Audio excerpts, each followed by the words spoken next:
ایک شہر میں ایک بوڑھا آدمی تنہا بیٹھا تھا، چہرے پر اداسی، آنکھوں میں درد۔ ایسا لگتا تھا جیسے زندگی اس سے سب کچھ چھین چکی ہو۔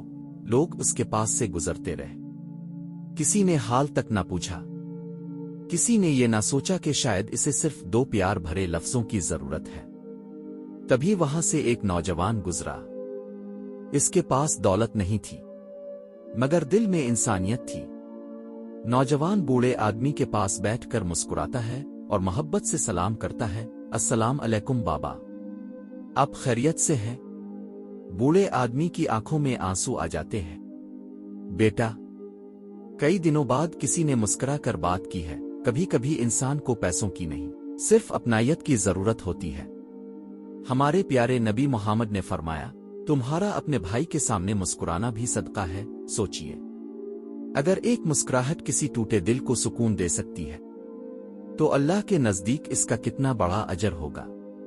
آج سے کوشش کیجئے، کسی اداس انسان کو مسکرا کر دیکھیے۔ ہو سکتا ہے اب کی چھوٹی سی مسکراہٹ اس کی پوری زندگی بدل دے۔